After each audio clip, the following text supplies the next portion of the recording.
Hello everyone, welcome back to my YouTube channel Salu Bhai art study. तो कैसे हैं आप सभी? आशा करती हूँ अच्छे होंगे और अपनी स्टडी अच्छे से कर रहे होंगे। तो आज की वीडियो में हम टॉप 30 क्वेश्चन सॉल्व करेंगे जो आपके लिए बहुत ही ज़्यादा महत्वपूर्ण हैं। इसमें जो है आपके एग्ज़ाम की दृष्टि से मैंने ये क्वेश्चन लिए हैं। देखिए, ये जो क्वेश्चन हैं आपके बहुत ही ज़्यादा महत्वपूर्ण हैं। आप इनको सॉल्व करिएगा और अच्छे से लर्न करिएगा। तो चलिए हम स्टार्ट करते हैं। पहला क्वेश्चन हमारा दिया हुआ है कि अमेरिका के प्रसिद्ध कार्टून चरित्र, अमेरिका का प्रसिद्ध कार्टून चरित्र है आर्ची। आर्ची के कार्टूनिस्ट जिनका 20 जुलाई 2015 को निधन हो गया। तो इसका आंसर क्या है? आप देखते हैं, हॉरिस हॉर्ट है, टॉम मूरे है, या री रामानायडू है, या पीटर गे है। तो इसमें आपका ऑप्शन कौन सा सही हो जाएगा? देखते हैं। ऑप्शन बी आपका यहाँ पर बिल्कुल सही हो जाएगा। जो कार्टून चरित्र है आर्ची, इसके कार्टूनिस्ट कौन हो जाएंगे? टॉम मूरे। टॉम मूरे आपका ये आंसर यहाँ पर बिल्कुल सही हो जाएगा। अब क्वेश्चन नंबर 2 देखते हैं कि यूकियो यूकियो ई कहाँ की प्रसिद्ध कला शैली है? तो यूकियो कहाँ की प्रसिद्ध कला शैली है? चीन की है, कोरिया की है, जापान की है, या थाईलैंड की है? तो इसमें आपका आंसर कौन सा सही हो जाएगा? जापान आपका आंसर सही हो जाएगा। जो यूकियो है वो जापान की कला शैली है। अब देखते हैं क्वेश्चन नंबर 3 क्या है हमारा, कि प्राचीन यूनान की मूर्ति कला, कौन सी? यूनान की मूर्ति कला डोरीफोरस का क्या संकेत देता है? ये मसालधारी है, मालाधारी है, तलवारधारी है, या भालाधारी है? तो इन चारों में से आपको बताना है इसका क्या संकेत है। तो यहाँ पर आपका कौन सा आंसर हो जाएगा? भालाधारी। भालाधारी आपका ऑप्शन यहाँ पर सही हो जाएगा। अब अगला पॉइंट है हमारा, अगला क्वेश्चन है कि फॉयल शीट का उपयोग किसमें किया जाता है? फॉयल शीट ड्राई प्रिंटिंग में किया जाता है, स्टाम्पिंग में किया जाता है, या थर्मो प्रिंटिंग में, या ब्लाइंड एम्बॉसिंग में? तो जो फॉयल शीट होती है वो इसका प्रयोग जो किया जाता है ब्लाइंड एम्बॉसिंग में किया जाता है। ऑप्शन डी आपका यहाँ पर बिल्कुल सही है। नेक्स्ट क्वेश्चन देखते हैं कि दृश्य चित्र में परिप्रेक्ष्य से स्पष्ट होता है। परिप्रेक्ष्य से क्या स्पष्ट होता है? वस्तु की स्थिति का पता चलता है, या वस्तु का आयतन का पता चलता है, या वस्तु का रंग रूप, या उपरोक्त सभी? तो जब दृश्य जो चित्र होते हैं, जब हम परिप्रेक्ष्य का उसमें प्रयोग करते हैं तो उससे क्या पता चलता है? हमारी वस्तु की स्थिति का पता चलता है। क्या चलता है? वस्तु की स्थिति का। ऑप्शन ए आपका यहाँ पर बिल्कुल सही हो जाएगा। नेक्स्ट क्वेश्चन है क्वेश्चन नंबर 6, रस सिद्धांत का प्रतिपादन किसने किया? रस सिद्धांत का प्रतिपादन अभिनव गुप्त ने किया, शारंगदेव ने किया, आनंदवर्धन ने किया, या श्री शंकुक ने किया? तो इसमें हम देखते हैं जो रस सिद्धांत का, देखिए सबसे पहले जो रसों को बताया था वो किसने बताया था? तो सबसे पहले रसों को भरत मुनि ने बताया था। भरत मुनि के अनुसार जो रसों की संख्या थी वो 8 थी। कितनी थी? 8 थी। 8 ही उनके स्थायी भाव बताए थे, जबकि उन्होंने जो कुल भाव बताए थे वो 49 बताए थे। किसने? भरत मुनि ने 49 कुल भाव बताए थे। और यहाँ पे जो है अभिनव भरत मुनि नहीं दिया हुआ है, तो इसमें आपका आंसर कौन सा हो जाएगा? रस सिद्धांत का प्रतिपादन अभिनव गुप्त ने, क्योंकि जो अभिनव गुप्त थे इन्होंने ही नवा रस कौन सा था? जो शांत रस था वो जोड़ा था। तो यहाँ पर ए ऑप्शन आपका बिल्कुल सही हो जाएगा। अब आगे देखते हैं, the calling of Saint Matthew, या कहें कि सेंट मैथ्यू का बुलावा नामक चित्र निम्नलिखित में से किसने बनाया? Calling of Saint Matthew, Caravaggio, Giuseppe Ribera या जुरब्रान या अल्फोंसो एब्रिल। तो इसमें आपका आंसर कौन सा हो जाएगा? देखिए, आप सभी लोग भी कमेंट्स बॉक्स में आंसर जरूर दीजिए। तो आपका आंसर हो जाएगा option A, Caravaggio. The calling of Saint Matthew, Caravaggio का ये चित्र हो जाएगा। देखिए, ये चित्र भी आपके लिए बहुत ही ज़्यादा महत्वपूर्ण है, तो आप इसको भी अच्छे से लर्न करिए, बार बार रिवीजन करिए। अब आगे देखते हैं कि मदर गॉडेस की मूर्ति किस माध्यम में है? मदर गॉडेस की यहाँ पे आपसे क्या पूछा गया है? जो मदर गॉडेस की मूर्ति है उसका माध्यम यहाँ पर पूछा गया है। तो ये ब्रॉन्ज में है, सिल्वर है इसका माध्यम, या टेराकोटा है, या मार्बल है। तो कौन सा माध्यम हो जाएगा? तो इसका ऑप्शन सी यहाँ पर बिल्कुल सही हो जाएगा। मदर गॉडेस की मूर्ति जो बनी है वो टेराकोटा में बनी है। किस में बनी है? टेराकोटा में। नेक्स्ट देखते हैं कि भारत में यांत्रिक छापा कला किसने शुरू की थी? भारत में यांत्रिक छापा कला नंदलाल बोस ने, रविन्द्रनाथ टैगोर ने, अवनींद्रनाथ टैगोर ने या राजा रवि वर्मा ने। तो यहाँ पर आप सभी जानते हैं जो भारत में यांत्रिक छापा कला आई थी सबसे पहले, उसका जो प्रयोग किया था या लिथोग्राफी प्रेस कहे उसे, तो वो राजा रवि वर्मा ने ही किया था। किसने किया था? राजा रवि वर्मा ने ही किया था, जब मुंबई में इन्होंने 1894 में क्या लिथोग्राफी प्रेस की स्थापना की थी। तो राजा रवि वर्मा जो थे ये केरल के थे। इनका केरल में जन्म हुआ था। कब हुआ था? 1848 में। केरल के किस गांव हुआ था? तो किलीमन्नूर में। कहाँ पर हुआ था? किलीमन्नूर में इनका जन्म हुआ था। आगे देखते हैं कि कॉपीराइट एक्ट कब पास हुआ था। यहाँ पर आपसे पूछा गया है कॉपीराइट एक्ट।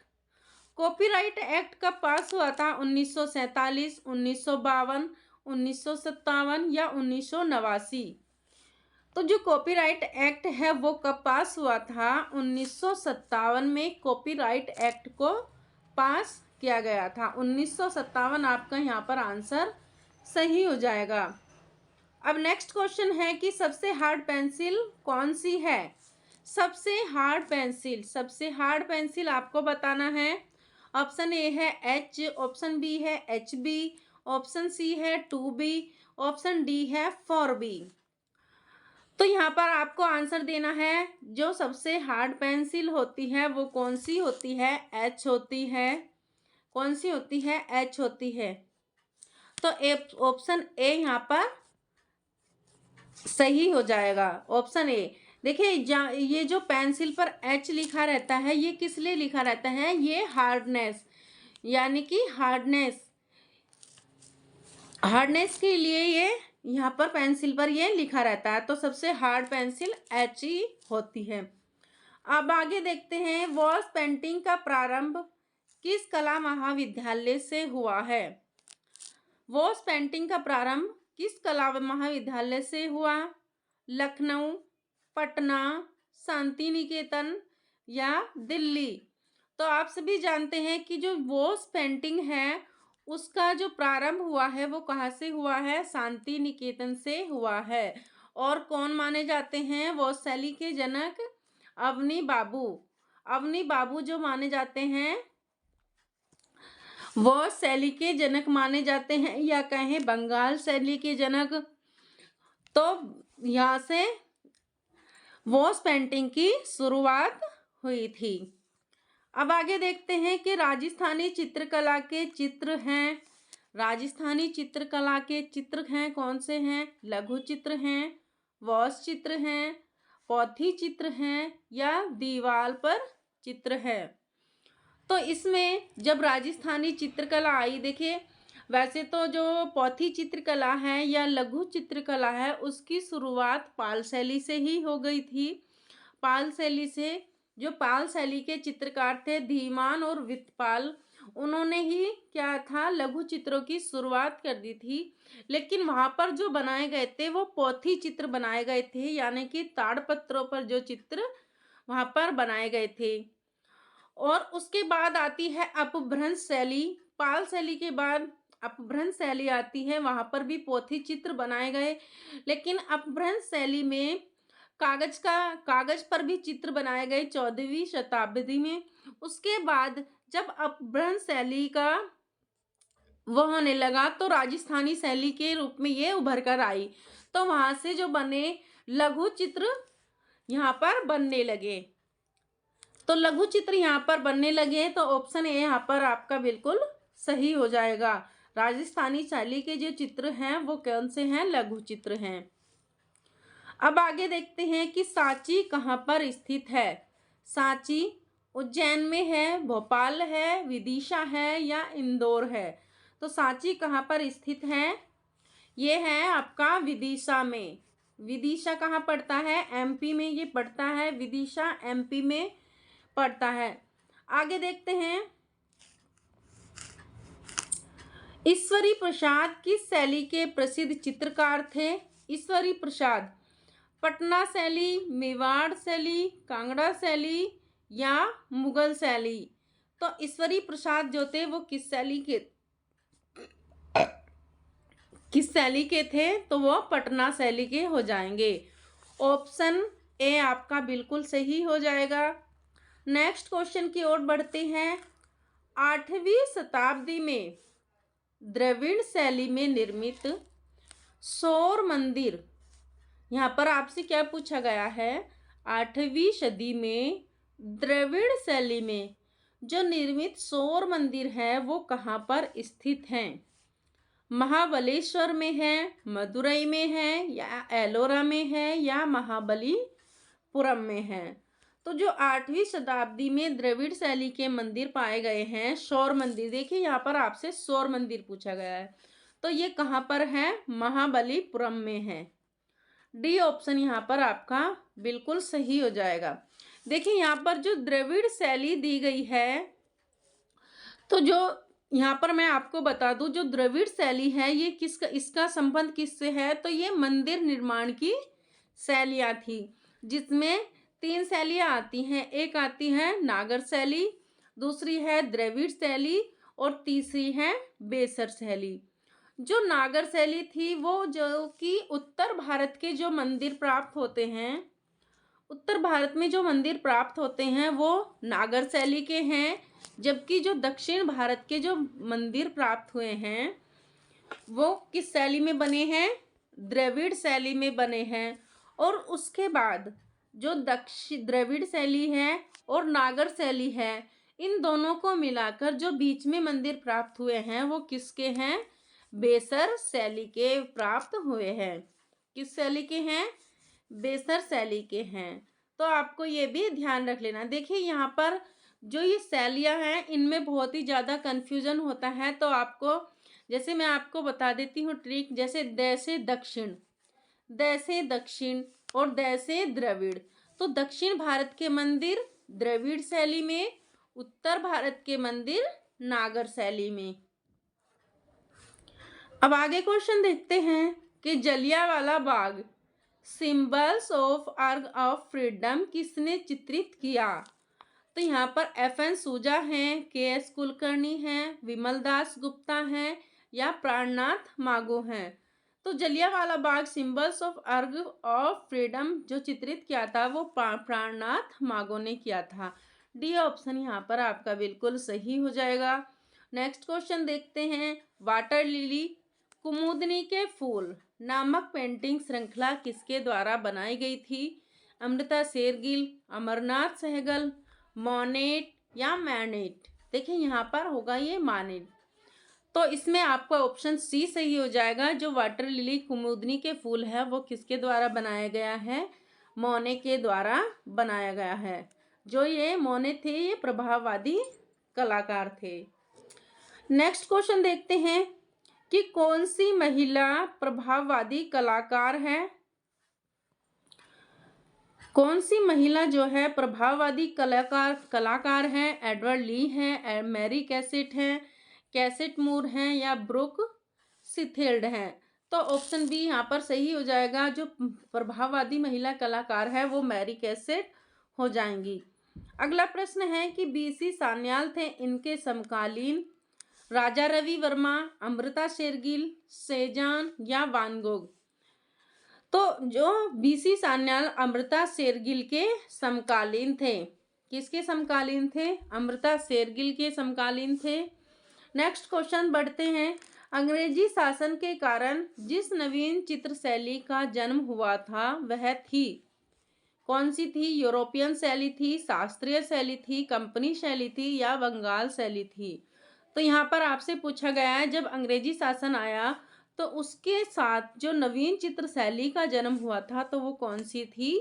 कंपनी शैली, या इसी को कहें पटना शैली, या इसी को कहें जान शैली। तो यही आपकी थी जो अंग्रेजी शासन के कारण जन्म इसने लिया था। अगला क्वेश्चन है, स्थिर चित्र देखने को मिलता है बंगाल शैली में, मुगल शैली में, पाश्चात्य शैली में या अजंता शैली में? तो स्थिर चित्रण कहाँ पर देखने को मिलता है? आपका ऑप्शन सी सही हो जाएगा। पाश्चात्य शैली में स्थिर चित्रण आपको देखने को मिलता है। आगे क्वेश्चन है कि एम.एफ. हुसैन को 1968 में अपनी किस फिल्म के लिए गोल्डन बियर पुरस्कार बर्लिन महोत्सव में प्राप्त हुआ? यहाँ पर कौन सा पुरस्कार? Golden bear. कब? 1968 में।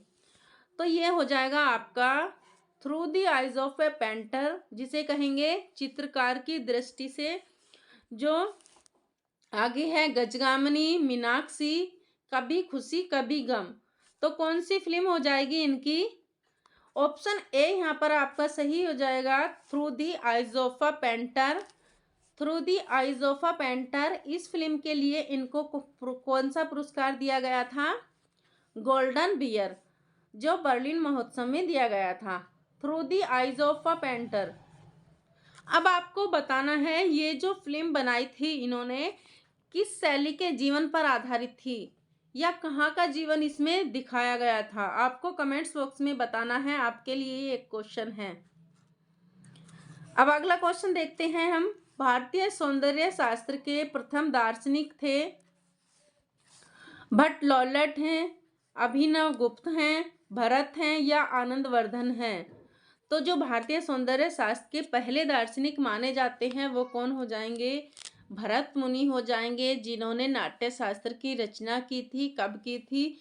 प्रथम शताब्दी में की थी। प्रथम शताब्दी में नाट्य शास्त्र की रचना की थी, जिसमें सबसे पहले कला शब्द का यथार्थवादी प्रयोग किया गया था। अब आगे देखते हैं कि पुस्तक निर्माण में शुद्धि पत्र का उपयोग किया जाता है टाइपिंग सेटिंग में त्रुटि ठीक करने के लिए, पुस्तक में प्रथम पृष्ठ या पुस्तक में द्वितीय पृष्ठ या मुद्रक में त्रुटि ठीक करना।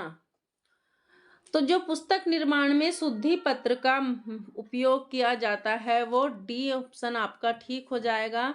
किसके लिए किया जाता है? मुद्रक में त्रुटि ठीक करने के लिए। नेक्स्ट क्वेश्चन है, इनमें से कौन असंबद्ध है? केसीएस पनीकर हैं, मुकुल डे हैं, एनएस बेंद्रे हैं, अमृता शेरगिल हैं। तो इनमें से असंबद्ध कौन दिखाई दे रहा है? मुकुल डे, क्योंकि मुकुल डे जो थे एक पहले ऐसे कलाकार थे जो विदेश में कला की शिक्षा ग्रहण करने विदेश गए थे।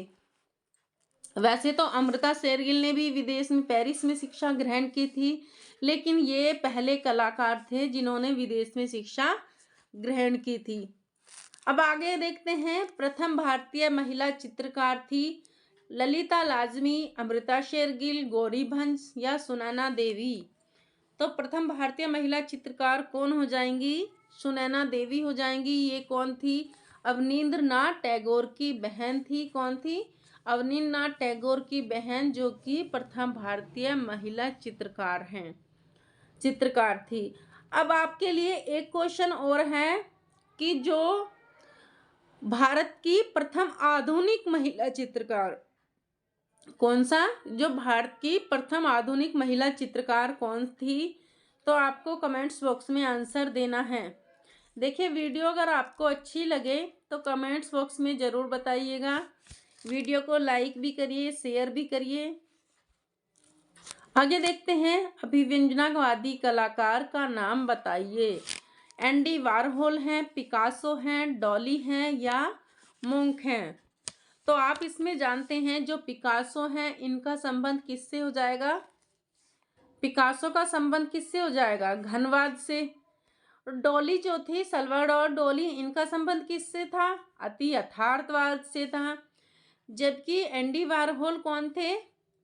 ये एक पॉप आर्टिस्ट थे। Pop artist. तो बचा कौन यहाँ पर? एडवर्ड मुंक। मुंक जो थे अभिव्यंजनावादी कलाकार थे। आगे हम देखते हैं, किस मिनिएचर पेंटिंग में बॉर्डर का प्रयोग किया गया है? बॉर्डर का प्रयोग मुगल शैली में, पहाड़ी शैली में, राजस्थानी में या गढ़वाली शैली में? तो जो बॉर्डर का प्रयोग किया गया है वो किस में किया गया है? मुगल शैली में किया गया है। ऑप्शन ए यहाँ पर आपका बिल्कुल सही हो जाएगा। आज की क्लास का जो लास्ट क्वेश्चन है, एम.एफ. हुसैन ने किस फिल्म में बतौर मेहमान कलाकार के रूप में भाग लिया था? Gajagamini, Mohabbatein, through the eyes of a painter या मीनाक्षी? तो जो बतौर मेहमान कलाकार के रूप में भाग लिया था वो कौन सी फिल्म थी? मोहब्बतें। मोहब्बतें फिल्म की में इन्होंने एक बतौर मेहमान कलाकार के रूप में कार्य किया था या भाग लिया था। तो ये थे आपके कुछ 30 क्वेश्चन। देखिए, ये प्रैक्टिस सेट है। आपको ये कैसा लगा? इससे मैं पूरे 25 क्वेश्चन कराऊंगी। 125 जो आगे के क्वेश्चन है मैं अगली वीडियो में लेके आऊँगी आपके लिए। आपको ये क्लास कैसी लगी कमेंट्स बॉक्स में ज़रूर बताइए। वीडियो को लाइक करिए, शेयर करिए और चैनल के ऊपर नए हैं तो चैनल को भी सब्सक्राइब करिए। तो चलिए, मिलते हैं आपसे नेक्स्ट वीडियो में। धन्यवाद।